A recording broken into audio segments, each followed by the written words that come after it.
Hello student. तो आज आम पढ़ा नूतन कॉन्सेप्ट गुणनीयक और गणितक है। तो प्रथमे आलोचना करवा गुणनीयक विषय। गुणनीयक क्या कहते है उदाहरण सहित बुझा। तो जी नेक्स्ट पेज को है। ये पे देख हाँ प्रथम कथा हूँ गुणनीयक। गुणनीयक कौन है तो ये लिखा जो जो संख्या गुड़िक द्वारा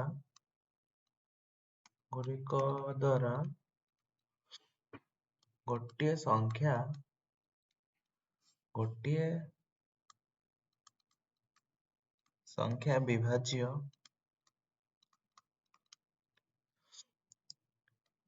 सही संख्या गुड़ी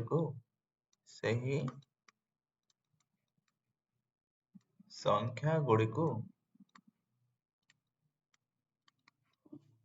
उक्त संख्यार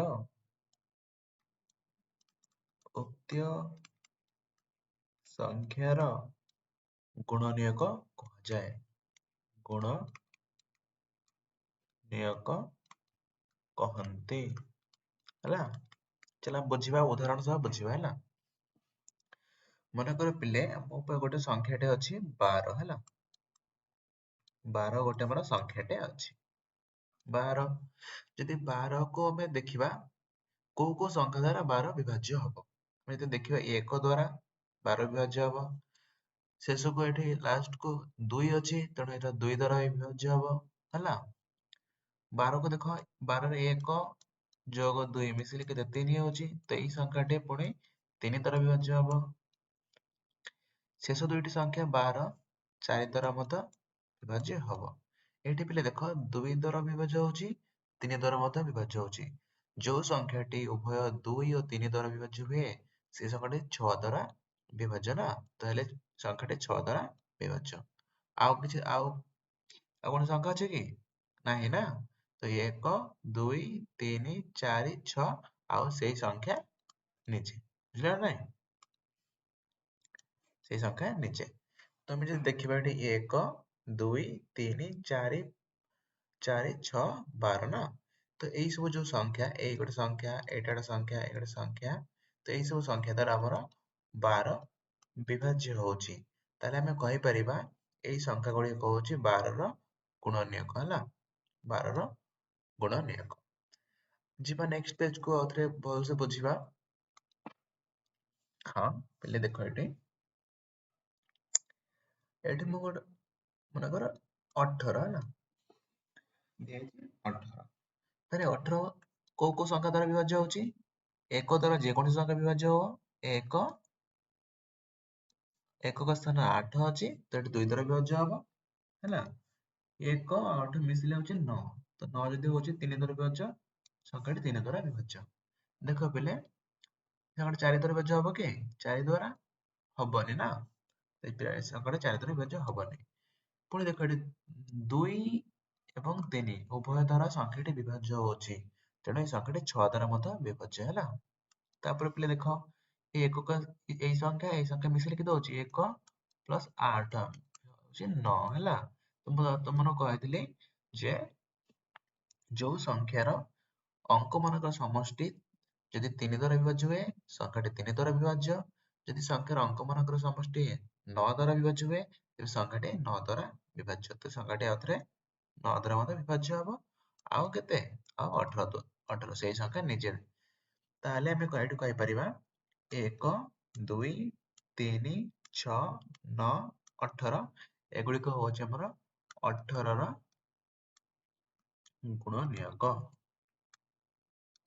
गुणनीयक हला। सेमिति जदि एठी कहबी जे 12 रो गुणनीयक केते 12 रो गुणनीयक 12 रो गुणनीयक कहले हम लिखि परिबा एठी 1 2 3 4 6 और 12 ना। ସେମିତି 18 ଗୁଣନ କେତେ ଆସିବ 1 2 3 4 ସରି 4 ହବନି ଏଠି ହେଲା 3 6 9 ଆଉ 18 ଏଗୁଡିକ ହଉଛି ଆମର 18 ଗୁଣନ 1 ତ ପିଲେ ସେମିତି 16 ର ଗୁଣନ କଣ ହବ ନିଜେ ବାହାର କର ହେଲା 16 24 24 14 ଏମାନଙ୍କର ଗୁଣନ 1 କଣ ସବୁ ହବ ନିଜେ ବାହାର କର ହେଲା ନିଜେ ବାହାର କରିକି କମେଣ୍ଟ ସେକ୍ସନରେ ଲେଖ କେତେ ହବ ହେଲା ତାପରେ ଆମେ ନେକ୍ସଟ କନସେପ୍ଟ କୁ ଆଗକୁ ବଢିବା ହେଲା ନେକ୍ସଟ କନସେପ୍ଟ କଣ ଏଠି ଯେ କୌଣସି ସଂଖ୍ୟାର ନେକ୍ସଟ କନସେପ୍ଟ ହଉଛି ଆମର ଏଠି ଲେଖିବା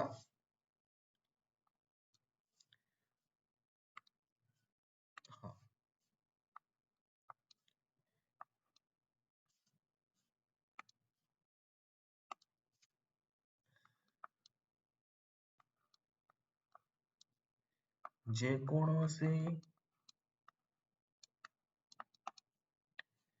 ଯେ କୌଣସି ସଂଖ୍ୟାର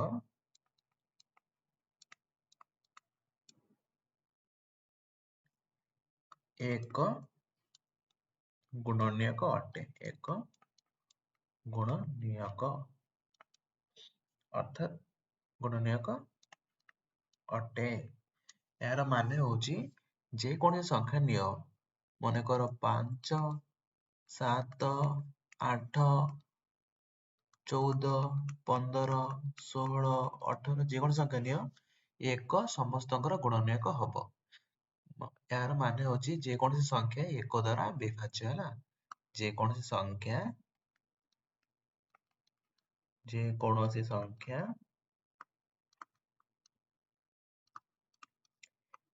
ଏକ ଦ୍ଵାରା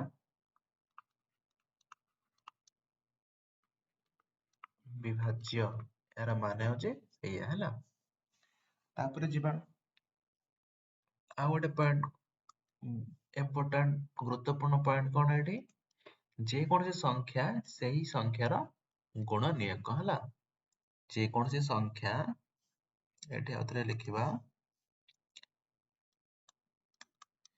ଯେକୌଣସି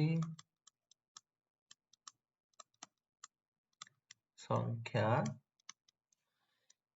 ସେହି ସଂଖ୍ୟାର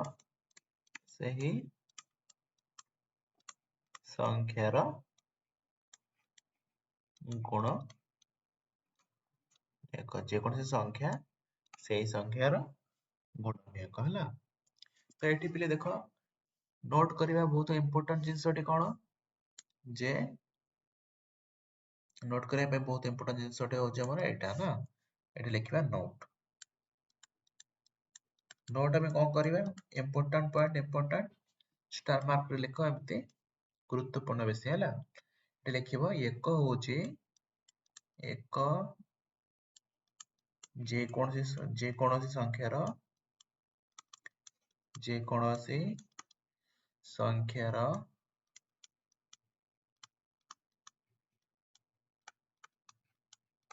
କ୍ଷୁଦ୍ରତମ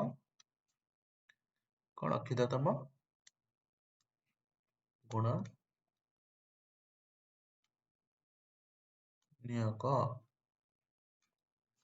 ଏକ ହଉଛି ଯେକୌଣସି ସଂଖ୍ୟାର କ୍ଷୁଦ୍ରତମ ଏଇ ପଏଣ୍ଟ ଟା ମନେ ରଖ ଏକ ହଉଛି ଯେକୌଣସି ସଂଖ୍ୟାର କ୍ଷୁଦ୍ରତମ ଗୁଣନୀୟକ ଯେକୌଣସି ସଂଖ୍ୟାର କ୍ଷୁଦ୍ରତମ ଗୁଣନୀୟକ ହଉଛି ଏକ ହେଲା 2 ନମ୍ବର ପଏଣ୍ଟ କଣ 2 ନମ୍ବର ପଏଣ୍ଟ ମନେ ରଖ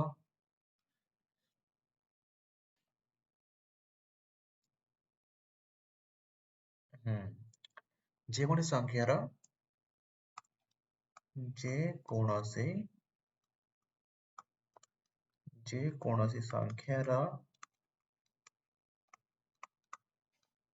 ବୃହତ୍ତମ ଗୁଣନୀୟକ ସେହି ସଂଖ୍ୟା ନିଜେ ହେଲା ତ ଏପଟେ ମୁଁ ଆଉଥରେ କ୍ଲିୟରଲି ଲେଖି ଦଉଛି ଏଠି ମୁଁ କ୍ଲିୟରଲି ଆଉଥରେ ଲେଖି ଦଉଛି फास्ट पॉइंट होची एक फास्ट पॉइंट कोन फास्ट पॉइंट होची एक जे कोनोसी संख्या जे कोनोसी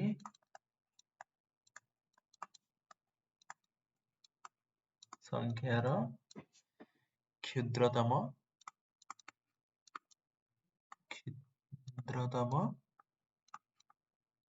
गुणनीयक ना एक होची जे कोनोसी संख्यार क्षुद्रतम गुणनीयक सेमिति 2 नंबर पॉइंट कोन जे कोनोसी संख्या जे कोनोसी संख्यार बृहत्तम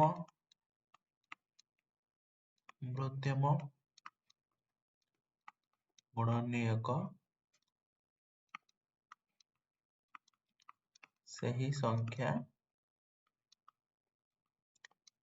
निजे अर्थात एठी देखो मु कहूची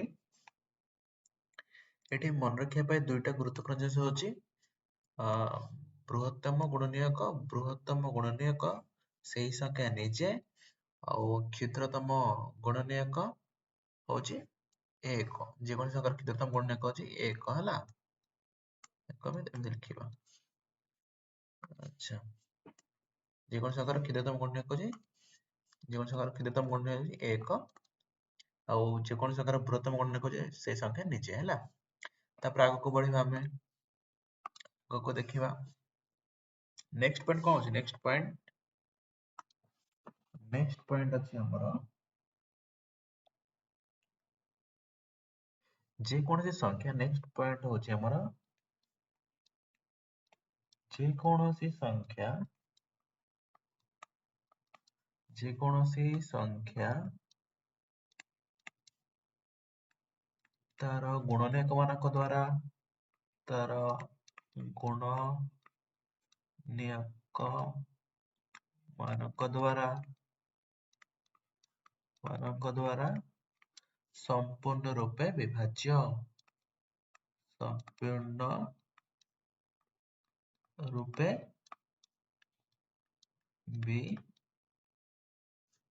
संपूर्ण रूपे विभाज्य ना संपूर्ण रूपे विभाज्य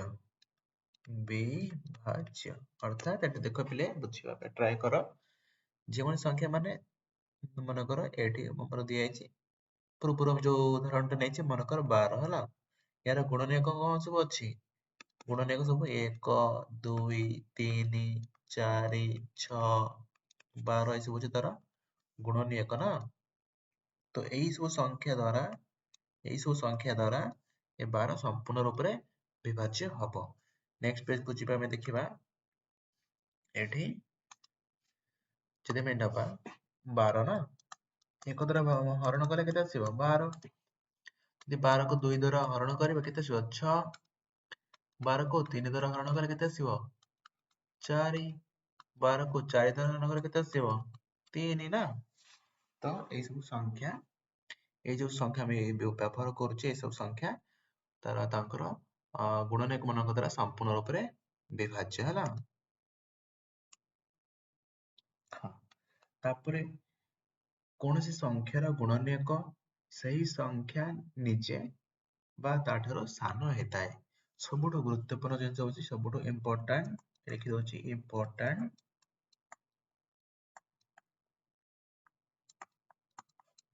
जे इंपोर्टेंट किबा गुरुत्वपूर्ण हला सबुठो गुरुत्वपूर्ण कोन कौनसी संख्यार गुणनीयक जे कौनसी संख्यार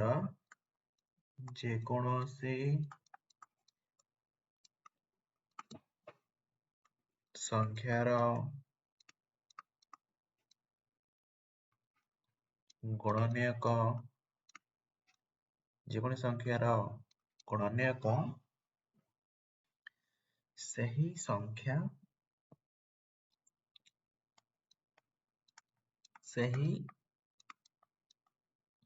संख्या ठारो सानो किंबा सही संख्या सह समान हबो सही संख्या सह समान किंतु उक्त संख्या ठारो उक्त संख्या ठारो बड़ हब नाही हैला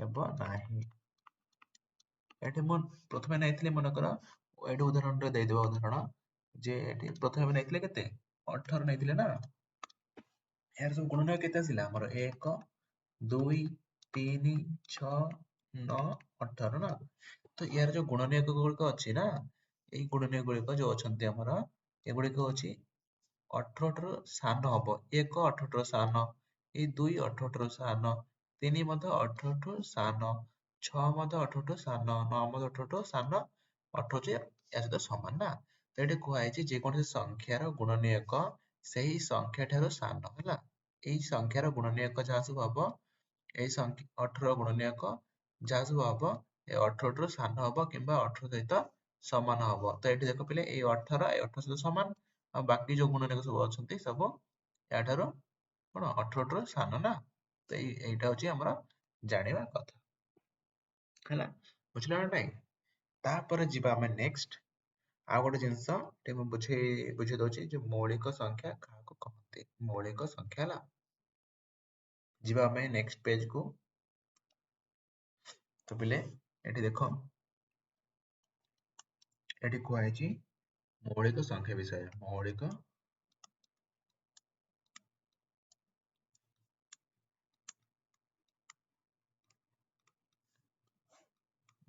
ସଂଖ୍ୟା ତ ପିଲେ ଏଠି ଦେଖ ମୌଳିକ ସଂଖ୍ୟା କାହାକୁ କହନ୍ତି ଯେଉଁ ସଂଖ୍ୟାର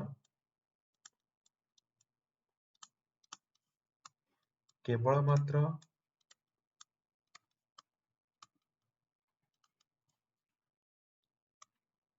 ଦୁଇଟି ଗୁଣନୀୟକ ଥାଏ ଯେଉଁ ସଂଖ୍ୟାର କେବଳ ମାତ୍ର ଦୁଇଟି ଗୁଣନୀୟକ ଥାଏ ତାହାକୁ କଣ କହନ୍ତି ମୌଳିକ ସଂଖ୍ୟା ବୋଲି କହନ୍ତି ମୌଳିକ ସଂଖ୍ୟା ବୋଲି କହନ୍ତି ସଂଖ୍ୟା ବୋଲି କହନ୍ତି ଏବଂ ସେହି ସଂଖ୍ୟାଟି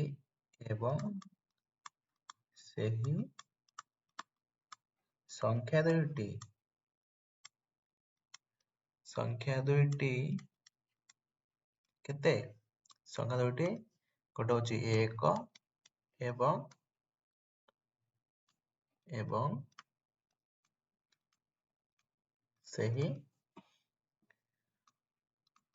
ସେହି ସଂଖ୍ୟା ନିଜେ ଉଦାହରଣ ସହ ଆମେ ବୁଝିବା ହେଲା ଦେଖ ପିଲେ ତ ଏଠି କହିପାରିବା ଉଦାହରଣ ସହିତ ଯେ ବୁଝିବା ଆମେ ଏଠି ଦେଖ ସଂଖ୍ୟା ହଉଛି 2 3 5 7 11 13 17 19 ଏମିତି ଆହୁରି ସଂଖ୍ୟା ଅଛନ୍ତି ହେଲା 23 ଏମିତି ଅଛନ୍ତି ହେଲା ଆହୁରି ବହୁତ ସଂଖ୍ୟା ଅଛନ୍ତି ତ ଏହାକୁ ଆମେ ମୌଳିକ ସଂଖ୍ୟା କାହିଁ କହିବା ଦେଖ ପିଲେ ଯଦି 2 ର ଆମେ ଦେଖିବା ଏଇ 2 ର ଆମେ ଗୁଣନୀୟକ ବାହାର କରିବା 2 ର ଗୁଣନୀୟକ କେତେ ଗୋଟେ ହଉଛି 1 ଆଉ ଗୋଟେ ହଉଛି 2 ତ ଆମେ ମୌଳିକ ସଂଖ୍ୟା କହିବା ଯେଉଁ ସଂଖ୍ୟାର ଦୁଇଟି ଗୁଣନୀୟକ ଥାଏ ଏବଂ ଗୋଟେ ହଉଛି 1 ଏବଂ ଦ୍ୱିତୀୟଟି ସେଇ ସଂଖ୍ୟା ନିଜେ ଏଇ ସଂଖ୍ୟା ସମାନ କି ନାହିଁ ଦ୍ୱିତୀୟଟି ଏଇ ସଂଖ୍ୟା ନିଜେ ସେମିତି ପିଲେ ଦେଖ ଏଠି 3 ପାଇଁ 3 ର ଗୁଣନୀୟକ ଯଦି ଆମେ କାଢିବା 3 ର ଗୁଣନୀୟକ ଆସିବ କେତେ 1 ଆଉ 3 ତ ଏଇଠି ଦେଖ ପିଲେ 1 ଆଉ 3 ଗୋଟେ ସଂଖ୍ୟା ହଉଛି 1 ଆଉ ଗୋଟେ ସଂଖ୍ୟା ସେଇ ସଂଖ୍ୟା ନିଜେ ତ ଏହାକୁ ଆମେ ମୌଳିକ ସଂଖ୍ୟା ବୋଲି କହିବା ମୌଳିକ ସଂଖ୍ୟା ତାପରେ ଆମେ ଯିବା 5 ପାଖରେ 5 ରେ ବି ସେମିତି 5 ରେ ଗୋଟେ ଆସିବ 1 ଗୋଟେ ଆସିବ 5 ଏହା ହଉଛି ଗୁଣନୀୟକ ନା। ଗୋଟେ ହଉଛି 1 ଆଉ ଗୋଟେ ସେଇ ସଂଖ୍ୟା ନିଜେ। ଯଦି ଆମେ 7 ପାଇଁ ଦେଖିବା, 7 ପାଇଁ ଯଦି ଦେଖିବା 7 ର କେତେ ଆସିବ 1 ଆଉ 7, ତ ଗୋଟେ ହଉଛି 1 ଆଉ ଗୋଟେ ସେଇ ସଂଖ୍ୟା ନିଜେ। 11 ପାଇଁ ମଧ୍ୟ ସେମିତି, ଗୋଟେ ହଉଛି 1 ଆଉ ଗୋଟେ ହଉଛି 11। 13 ପାଇଁ ମଧ୍ୟ ସେମିତି 1 ଆଉ 13 ହେଲା। 17 ପାଇଁ କେତେ 1 ଆଉ 17। ଆଉ କୌଣସି ସଂଖ୍ୟା ଦ୍ୱାରା ବିଭାଜ୍ୟ ହବ କି? ହବନି ନା, ତ ୟାକୁ ଆମେ କଣ କହିବା? ମୌଳିକ ସଂଖ୍ୟା ବୋଲି କହିବା। ମୌଳିକ ସଂଖ୍ୟା ବୋଲି କହନ୍ତି, ମୌଳିକ ସଂଖ୍ୟା ହେଲା। ତାପରେ 19 23 ସେମିତି ହବ। ଆହୁରି ଅଛି ଏଠି 21 ନେଲେନି କାହିଁକି? 21 କାହିଁକି ହବନି? ତ ଆମେ ଦେଖିବା 21 ଯଦି ଗୁଣନୀୟକ ଦେଖିବା, 1 ଦ୍ୱାରା ବିଭାଜ୍ୟ ହଉଛି, 2 ଦ୍ୱାରା ବିଭାଜ୍ୟ ହଉନି। 2 ଆଉ 1 ମିଶିଲେ କେତେ ହଉଛି 3, ତ ଏଇ ସଂଖ୍ୟାଟି 3 ଦ୍ୱାରା ବିଭାଜ୍ୟ।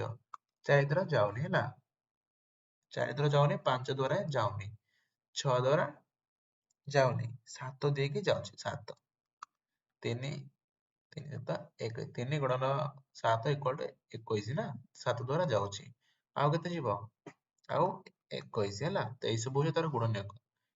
ଏଠି ଗୁଣନୀୟକ ଦେଖ 1 2 3 4, 4ଟି ଗୁଣନୀୟକ ହଉଛି ନା। ମୌଳିକ ସଂଖ୍ୟା ପାଇଁ ଆମକୁ ଯୋଉ ସଂଖ୍ୟାର 2ଟି ମାତ୍ର ଗୁଣନୀୟକ ଥାଏ ତାହାକୁ ମୌଳିକ ସଂଖ୍ୟା କହନ୍ତି। ତ ଏଇଟା ମୌଳିକ ସଂଖ୍ୟା ହବ ନାହିଁ।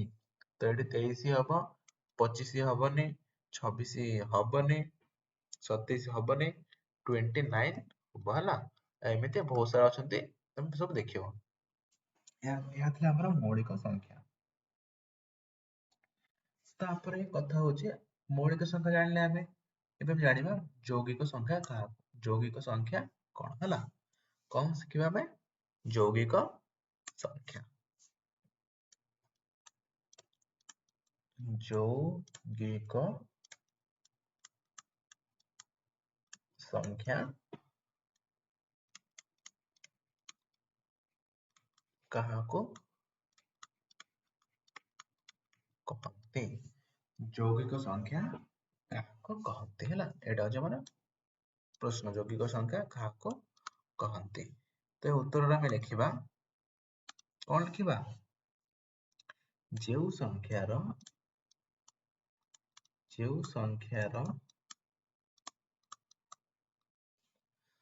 2ରୁ ଅଧିକ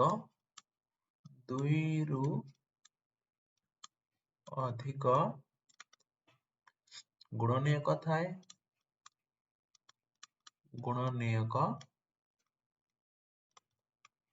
ଥାଏ, ତାହାକୁ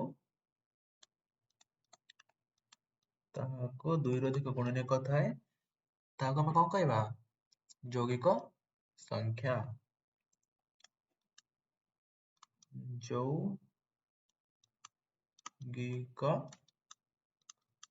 ସଂଖ୍ୟା ହେଲା। ଯେଉଁ ସଂଖ୍ୟାର 2ରୁ ଅଧିକ ଗୁଣନୀୟକ ଥାଏ ତାହାକୁ ଆମେ ଯୌଗିକ ସଂଖ୍ୟା କହିବା। ତ ପିଲା ଦେଖ, ଏଠି ଆମେ 4କୁ ନେଇପାରିବା, 6କୁ ନେଇପାରିବା, 8କୁ ନେଇପାରିବା, 10 12 14 16 ଏସବୁ ହଉଛି ଆମର ଯୌଗିକ ସଂଖ୍ୟା। ଆହୁରି ବହୁତ ସାରା ଯୌଗିକ ସଂଖ୍ୟା ଆମର ଅଛନ୍ତି ହେଲା। 4କୁ କାହିଁକି ନେଲେ? 4ରୁ ଆମେ ଯଦି ଦେଖିବା, ପ୍ରଥମ ହଉଛି ଆମେ ଯଦି ଦେଖିବାର ଗୁଣନୀୟକ, 4 ଗୁଣନୀୟକ ଆସିବ ଗୋଟେ 1 ଗୋଟେ 2 ଗୋଟେ 4, ତିନିଟା ହେଇଯାଉଛି କି ନାଇଁ? ଏହାର 3ଟି ଗୁଣନୀୟକ ଅଛି, ତ 2ରୁ ଅଧିକ ଗୁଣନୀୟକ ଥିଲେ ତାହାକୁ ଆମେ ଯୌଗିକ ସଂଖ୍ୟା ବୋଲି କହିବା। 6 ପାଇଁ ମଧ୍ୟ ସେମିତି ହବ, 1 2 3 6, ଏଠି ଆମର 4ଟି ପଳେଇ ଆସୁଛି ତାର ଗୁଣନୀୟକ, ତ 6 ମଧ୍ୟ ଗୋଟେ ଆମର ଯୌଗିକ ସଂଖ୍ୟା ହେଲା। ତ ଏମିତି ସବୁ ବାହାର କରିବା ପିଲେ, ସବୁ ଆମର ବାହାର କରିବା। 8ର ଗୁଣନୀୟକ କଣ ସବୁ ଅଛି, 10ର ଗୁଣନୀୟକ କଣ, 12ର ଗୁଣନୀୟକ କେତେ ସବୁ ଅଛନ୍ତି, 14ର ଗୁଣନୀୟକ କେତେ କେତେ ସବୁ ଅଛନ୍ତି, କୋଉ ଗୁଡାକ 14ର ଗୁଣନୀୟକ, 16ର ଗୁଣନୀୟକ କଣ ସବୁ ଅଛନ୍ତି ହେଲା, ସବୁ ବାହାର କରିବା ହେଲା। ତାପରେ ଆମେ ନେକ୍ସଟ ଦେଖିବା, ହଁ, ତାପରେ ଆମେ ନେକ୍ସଟ ପେଜ କୁ ଯିବା। ନେକ୍ସଟ ପେଜରେ କଣ ଆମେ ୟୁଜ କରିବା, ଯେ ଆମେ ନେକ୍ସଟ ପେଜରେ, ତ ପିଲେ ସବୁଠୁ ଗୁରୁତ୍ୱପୂର୍ଣ୍ଣ କଥା ମୁଁ ଏଠି ଜଣେଇ ଦଉଛି, ଦେଖ ପିଲେ, मौलिक संख्या पर गोटे गुरुत्वपूर्ण कथा यहाँ हूँ आम जाना क्या विषय जमज मौलिक संख्या कहते हैं जमज मौलिक संख्या जमज मौलिक संख्या ये लिखा जदि हाँ जदि दुईटी मौलिक संख्या मध्य दुईटी मौलिक संख्या मध्य दुईटी जदि दुईटी मौलिक संख्या मध्य गोटे मात्र यौगिक संख्या थाए यौगिक संख्या थाए तेबे सही दुईटी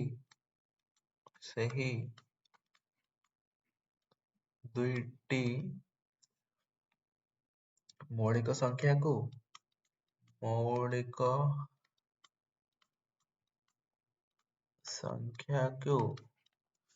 जमज मौलिक संख्या बोली कहते से संख्या को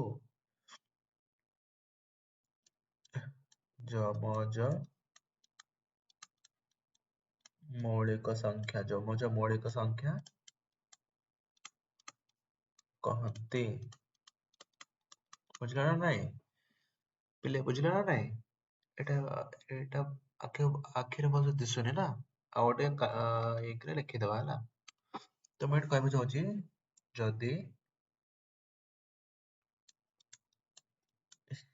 किंबा जेउ दुईटी मौलिक संख्या मध्य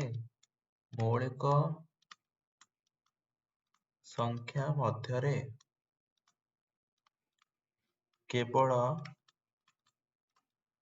गोटे मात्र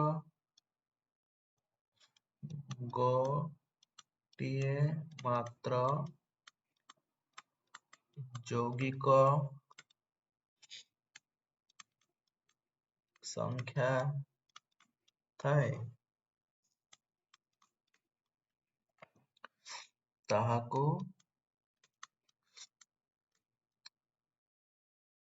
जमज मौलिक संख्या बोली कहते मौलिक संख्या कहते ताहाको जमज मौलिक संख्या बोली कहते आमे देखिबा एठी पिले देखो एठी जदि आमे नबा 3 और 5 हैला 3 गोटे मौलिक संख्या 5 गोटे मौलिक संख्या 3 और 4 भितर गोटे मात्र यौगिक संख्या जे के एठी 4 अछंती 3 4 5 3 गोटे मौलिक संख्या 5 गोटे मौलिक संख्या एटा होची गोटे मौलिक संख्या मौलिक एटा भी गोटे मौलिक ना किंतु एठी गोटे रहला यौगिक संख्या तो दुईटी मौलिक संख्या मध्य जदि केवल मात्र गोटे यौगिक संख्या थाए तेबे सही दुईटी मौलिक संख्या को जमज मौलिक संख्या कहते तो 3 ଓ 5 होची हमर होची जमज मौलिक संख्या ହେଲା ସେମିତି ଯଦି ଆମେ ନେବା 5 ଓ 7 ତ 5 ଓ 7 ମଧ୍ୟରେ ଦେଖିବା 5 7 ମଧ୍ୟରେ 5 6 ଓ 7 ରହିଲା ନା ତ 5 ଆଉ 7 ମଧ୍ୟରେ 6 ରହିଲା 5 ଗୋଟେ ମୌଳିକ ସଂଖ୍ୟା ମୌଳିକ ଏଠି 7 ବି ରହିଲା ଆମର मौलिक संख्या मझिरे रहला गोटे यौगिक कौन यौगिक संख्या ना मझिरे रहला हमर यौगिक संख्या ताले में कहि परिबा 5 और 7 5 और 7 होची हमर जमज मौलिक संख्या ଯମଜ ମୌଳିକ ସଂଖ୍ୟା। ଯମଜ ମୌଳିକ ସଂଖ୍ୟା ହେଲା। ଏହା ରହିଲା ଆମର ମୌଳିକ ସଂଖ୍ୟା ବିଷୟରେ କେତୋଟି ଜାଣିବା ତଥ୍ୟ ହେଲା। ପିଲେ ଆଉ କଣ ସବୁ ଯମଜ ମୌଳିକ ସଂଖ୍ୟା ଅଛି ସେଟା ବାହାର କରିକି ଲେଖିବା ହେଲା। ଯେମିତି 5 7 ତାପରେ ଆଉ କଣ ଆସିବ 11 ଓ 13 ହେଲା 11 13 ଆହୁରି ବହୁତ ସାରା ଏମିତି ଯମଜ ମୌଳିକ ସଂଖ୍ୟା ଅଛନ୍ତି ସବୁ ବାହାର କରିକି ତମେ ସବୁ ଲେଖିବ ହେଲା। ଚାଲ ଯିବା ନେକ୍ସଟ ପେଜ କୁ। ଏବେ ଆମେ ପଢିବା ଗଣିତକ। ଠିକ ଅଛି ଗଣିତକ ବିଷୟରେ ଟିକେ ଆମେ ପଢିବା। ନେକ୍ସଟ ପେଜ କୁ ଆମେ ଯିବା। ଗଣିତକର ପ୍ରଥମ କଥା ହଉଛି ଗଣିତକ କାହାକୁ କହନ୍ତି ନା। ଦେଖ ପିଲେ ଏଟା ଆମେ ପଢିବା ଗଣିତକ। ଚलो ଚେଞ୍ଜ କରିଦବା ଟିକେ ଆଉ ଏଇ ଯୋଉ ପେଜ ଟା ରହିଲା ଇନକ୍ରିଜ କରିଦବା ହେଲା। ପଢିବା ଆମେ ଗଣିତକ।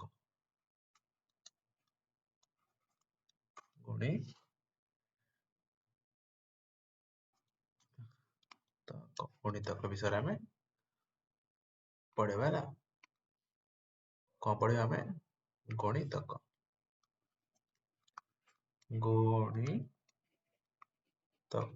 ଗଣିତକ ବିଷୟରେ ଆମେ ପଢିବା ହେଲା।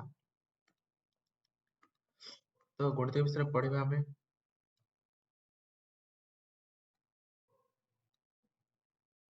ଠିକ ଅଛି ଗଣିତ ବିଷୟରେ ପଢିବା। ନେକ୍ସଟ ପେଜ କୁ ଯିବା। ପିଲେ ଏଠି ଦେଖ ଗଣିତକ କାହାକୁ କହିବା ଯେକୌଣସି ସଂଖ୍ୟାର ହଉଛି ଯେକୌଣସି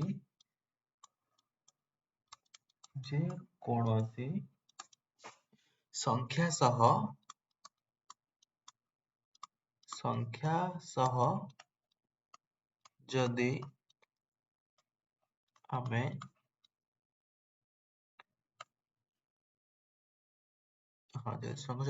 ଯଦି ଆମେ 1 2 3 4 5 6 7 ଏମିତି ଗଣି ଗଣିକା ଯିବା ତ ଆମର ଗୋଟେ ସଂଖ୍ୟା ପାଇବା। ସେଇ ସଂଖ୍ୟା ହଉଛି ଆମର ଗୁଣିତକ ହେଲା। ମନେକର ଆମେ କହିବା 6 ର ଗୁଣିତକ କେତେ 6 ର ଗୁଣିତକ ହେଲା 6 ର ଗୁଣିତକ। 6 ର ଗୁଣିତକ କହିଲେ ଆମେ କଣ ଲେଖିପାରିବା 6 ଗୁଣନ 1 equal to 6 6 ଗୁଣନ 2 equal to 12 6 ଗୁଣନ 3 equal to 18 6 ଗୁଣନ 4 equal to 24 6 ଗୁଣନ 5 equal to 30 6 ଗୁଣନ 6 equal to 36। ତ ପିଲେ ଆମେ ଯେତେ ଗୁଣନ କରିବା 6 ସହିତ ଯେତେ ଗୁଣନ କରିକି ଯିବା ଆମକୁ ସେତେ ସଂଖ୍ୟା ମିଳିବ ହେଲା। ସେଥିପାଇଁ ଆମେ କଣ କହିପାରିବା ସେଥିପାଇଁ ଆମେ କହିପାରିବା ଯେ ଗୁଣନୀୟକ ସେଥିପାଇଁ ଆମେ କହିପାରିବା ଯେ ଗୁଣନୀୟକ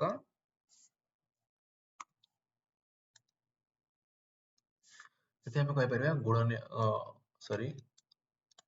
ଗଣିତକ କହିପାରିବା ଯେକୌଣସି ସଂଖ୍ୟାର ଅସଂଖ୍ୟ ଗୁଣିତକ ଅଛନ୍ତି ହେଲା। ଯେକୌଣସି ସଂଖ୍ୟାର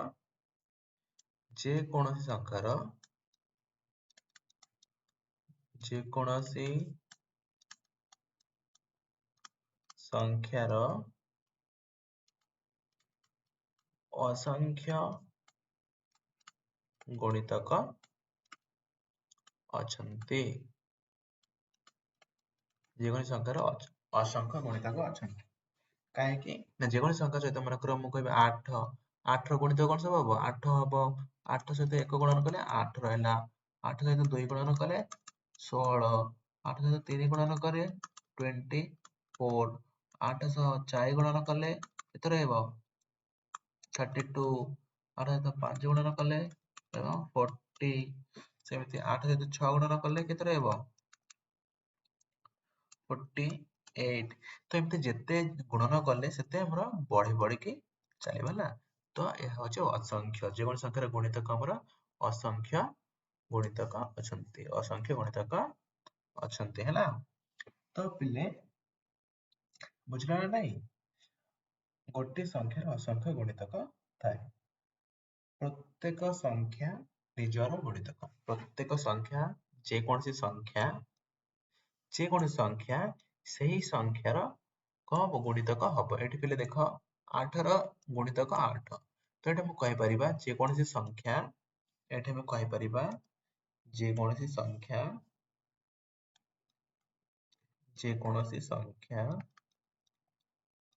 ଯେକୌଣସି ସଂଖ୍ୟା ସେହି ସଂଖ୍ୟାର କ୍ଷୁଦ୍ରତମ ଗୁଣିତକ, କ୍ଷୁଦ୍ରତମ ଗୁଣିତକ। ପିଲେ ଆମେ ଯେତେବେଳେ ଗୁଣନୀୟକ ପଢିଥିଲେ, ଗୁଣନୀୟକ ଆମେ କଣ ପଢିଥିଲେ, ଯେକୌଣସି ସଂଖ୍ୟା ସେହି ସଂଖ୍ୟାର ବୃହତ୍ତମ ଗୁଣନୀୟକ। ତ ଏଠି ଗୋଟେ ପଏଣ୍ଟ ଆମକୁ ମିଳିଲା, ଯେକୌଣସି ସଂଖ୍ୟା ସେହି ସଂଖ୍ୟାର କ୍ଷୁଦ୍ରତମ ଗୁଣିତକ କିମ୍ବା ଏଟା ଆଉଥରେ ଗୋଟେ ପଏଣ୍ଟ ଲେଖିପାରିବା, ଯେକୌଣସି ସଂଖ୍ୟା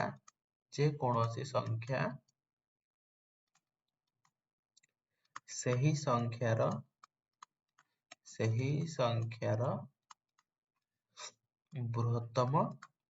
ବୃହତ୍ତମ କଣ ଗୁଣନୀୟକ। ଯେକୌଣସି ସଂଖ୍ୟା ସେହି ସଂଖ୍ୟାର ବୃହତ୍ତମ ଗୁଣନୀୟକ ଅଟନ୍ତି ଏବଂ କ୍ଷୁଦ୍ରତମ ଗୁଣିତକ ଅଟନ୍ତି। ହେଲା, ଆମେ କହିପାରିବାନି, କିନ୍ତୁ ଆମେ କହିପାରିବାନି ଯେ ଏହି ସଂଖ୍ୟାର ବୃହତ୍ତମ ଗୁଣିତକ କିଏ, କାହିଁକିନା ଆମେ ଯେତେ ଗୁଣନ କରି କରି ଯିବା ତାର ବୃହତ୍ତମ ସେଠି ବଢି ବଢିକି ଚାଲିବ। ତାର ବୃହତ୍ତମ ଗୁଣିତକ କେତେ ତାହା ଆମେ କହିପାରିବା ନାହିଁ। ହେଲା, ତାପରେ କଥା ହଉଛି ଯେକୌଣସି ସଂଖ୍ୟାର ଗୁଣିତକ, ଯେକୌଣସି ସଂଖ୍ୟାର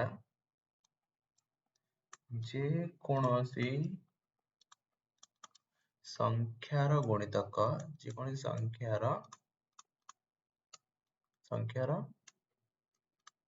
ଗୁଣିତକ ସେହି ସଂଖ୍ୟାଠାରୁ ବଡ଼ ହବ, ବଡ଼ ନହେଲେ ସମାନ। ହେଲା, ଯେକୌଣସି ସଂଖ୍ୟା ଯେକୌଣସି ସଂଖ୍ୟା ତାଠାରୁ, ଯେକୌଣସି ସଂଖ୍ୟାର ଗୁଣିତକ ସେହି ସଂଖ୍ୟାଠାରୁ ବଡ଼ ହବ ନହେଲେ ସେହି ସଂଖ୍ୟାଠାରୁ ସମାନ ହବ। ହେଲା, ବଡ଼ କିମ୍ବା ସମାନ ଅଟନ୍ତି ଅଟେ। ହେଲା, ଉଦାହରଣ ଆମେ ଦେଖିବା, ଯେକୌଣସି ସଂଖ୍ୟାର ଗୁଣିତକ, ମନେକର ଆମେ ଏଠି ନବା 6, ତ 6 ର ଗୁଣିତକ ଆସିବ ଆମର 6 ଗୁଣନ 1 ଗୋଟେ 6, 6 ଗୁଣନ 2 12, 6 ଗୁଣନ 3 18, 6 ଗୁଣନ 4 24। ତ ଏଗୁଡିକ ହଉଛି ଆମର 6 ର ଗୁଣିତକ। ହେଲା, 6 12 18 24 ଏସବୁ ହଉଛି 6 ର ଗୁଣିତକ। ତ ଏଠି ଆମେ କହିପାରିବା ଯେକୌଣସି ସଂଖ୍ୟା ସେହି ସଂଖ୍ୟାର କ୍ଷୁଦ୍ରତମ ଗୁଣିତକ ଏବଂ ଏଇ ଯୋଉ ଗୁଣିତକ ସେହି ସଂଖ୍ୟା ସହିତ ସମାନ ହବ କିମ୍ବା ସେହି ସଂଖ୍ୟାଠାରୁ ବଡ଼ ହବ, ସେହି ସଂଖ୍ୟାଠାରୁ ବଡ଼ ହବ। ଏ ସଂଖ୍ୟା ବଡ଼ କି ନାହିଁ, ଏ ସଂଖ୍ୟାଠୁ ଏଇଟା ବଡ଼ କି ନାହିଁ, ତ ଏ ସଂଖ୍ୟା ସହିତ ଏଇଟା ସମାନ ହବ କିମ୍ବା ଏ ସଂଖ୍ୟାଠୁ ବଡ଼ ହବ। ହେଲା, ଏଇଟା ହଉଛି ବୁଝିବା କଥା। ତାପରେ ଦେଖିବା ଆମେ ଆଉ ଦୁଇଟା ଇମ୍ପୋର୍ଟାଣ୍ଟ କଥା ହଉଛି, ଏଠି ରହିଲା ଦୁଇଟା ଇମ୍ପୋର୍ଟାଣ୍ଟ କଥା। ଆମେ ଗୋଟେ ବକ୍ସ କରିଦବା, ଗୋଟେ ଆମେ ବକ୍ସ ତିଆରି କରିଦବା। ହେଲା, ଏଠି ଗୋଟେ ଆମେ ବକ୍ସ ଟେ ତିଆରି କରିଦବା। ଏଇ ବକ୍ସ ଭିତରେ ଆମେ ଲେଖିବା, କଣ ଲେଖିବା, ଯେ ଯେକୌଣସି 2 ର ଗୁଣିତକ, 2 ର ଗୁଣିତକ ଗୋଟେ ଯୁଗ୍ମ ସଂଖ୍ୟା ହବ, ସବୁବେଳେ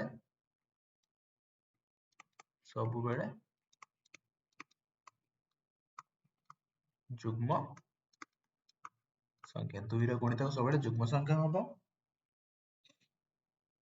ଆଉ ଗୋଟେ କଥା, ଯୋଉ ସଂଖ୍ୟା 2 ର ଗୁଣିତକ ନୁହେଁ, ଯୋଉ ସଂଖ୍ୟା 2 ର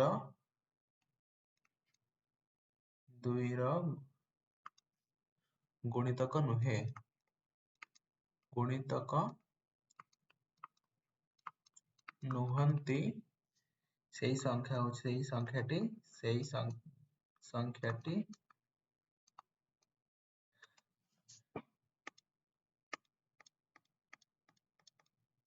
सेही संख्याटी